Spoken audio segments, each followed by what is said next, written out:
It's good to be with you today. How has your week been? Have you had an opportunity to try our formula?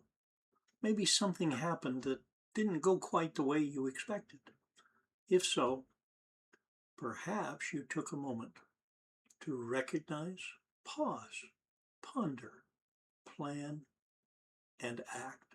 Over the past few weeks, we've been talking about using this simple pattern in ordinary situations until it begins to become part of the way we think. Well, today, I'd like to share something that happened to me many years ago. For a number of years, I worked in outside sales for McNeil Pharmaceutical, the Tylenol people. My territory was in Southern California. I lived in Long Beach and spent a lot of time behind the wheel. In fact, I would often drive somewhere between 40 and 50,000 miles a year. So traffic was simply part of the job. One morning, I had a 9:30 appointment at a major hospital in Linwood, California. Now, normally the drive from where I was in Long Beach would take about 15 minutes. I gave myself 30, plenty of time, or so I thought. I got onto the freeway and had probably been driving maybe 5 minutes when I came upon a solid wall of brake lights. Cars, trucks, motorcycles. They weren't even moving slowly. They weren't moving at all. They were stopped. And now, so was I. I remember looking at the situation and realizing pretty quickly, I'm not going to make that 9:30 appointment. And my plans had changed. And I hadn't even been consulted. Now remember, this was before I had a cell phone. I mean, today, I one of our first thoughts might be a call or text and maybe be able to tell them I'm going to be late. That wasn't one of my options. So what could I do? I thought perhaps I could move over, get to an exit, and find another route. I began trying, but that wasn't going to work. I couldn't even get off the freeway. I couldn't contact the person waiting for me. I couldn't make the traffic move. I was stuck. So I waited. About an hour and a half later, I finally arrived. I found the person I was scheduled to meet and explained what had happened. And you know what? Everything was okay. We met. We accomplished what we'd planned to accomplish, and life went on. Now, I've thought about that experience again as we've been developing our formula. I didn't have these 5 words back then, but let's look at what happened through the formula we have today. Recognize what was actually happening. Okay, traffic was stopped. I was going to be late. Those were the facts. Everything I might imagine happening because I was late hadn't happened. Getting angry wasn't going to move one automobile. Being frustrated wasn't going to open an exit. I needed to deal with where I actually was. Well, next, we needed to ponder. What did I know? What didn't I know? Could I get off the freeway? Could I take another route? Could I somehow contact the hospital? What choices did I actually have? Well, now it's time to plan. I tried to work my way toward an exit. When that wasn't possible, my available choices changed.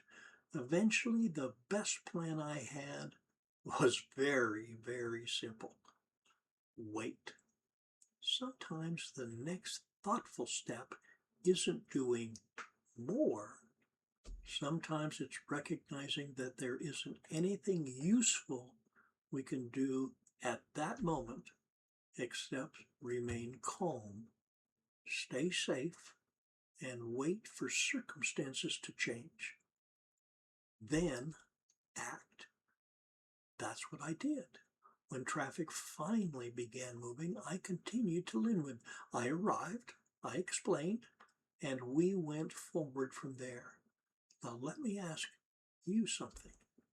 How many times have you made a difficult circumstance even worse by imagining everything that might happen next? I could have spent that hour and a half worrying about what the person at the hospital was thinking. I could have imagined all sorts of consequences, but none of those thoughts would have changed the traffic. And most of what I might have worried about never happened. There's another part of this story I think is worth noticing. I had prepared. I knew the trip normally took about 15 minutes, and I allowed 30. But life required more than the margin I had given myself. Being prepared doesn't guarantee that everything will happen according to our plan. Sometimes life exceeds what we've prepared for.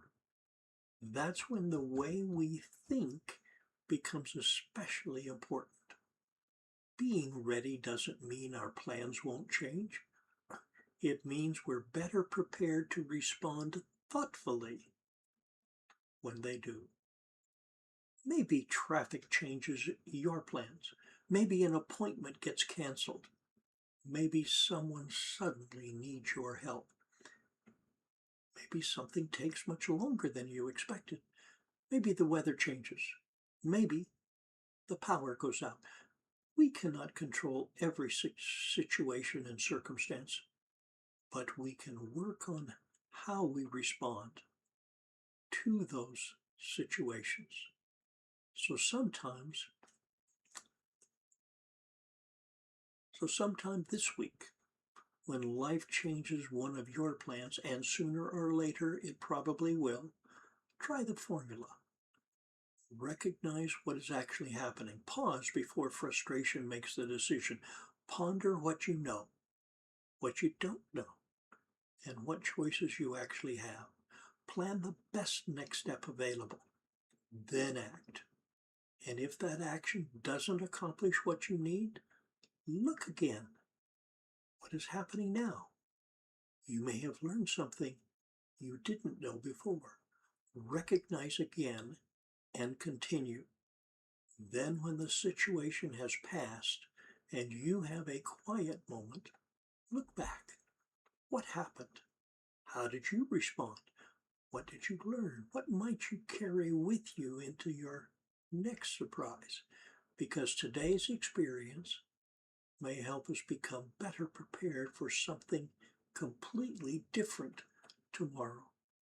We won't know everything life has waiting for us. We don't need to. We can continue learning how to think when life changes the plan. Little by little, experience by experience, we become ready.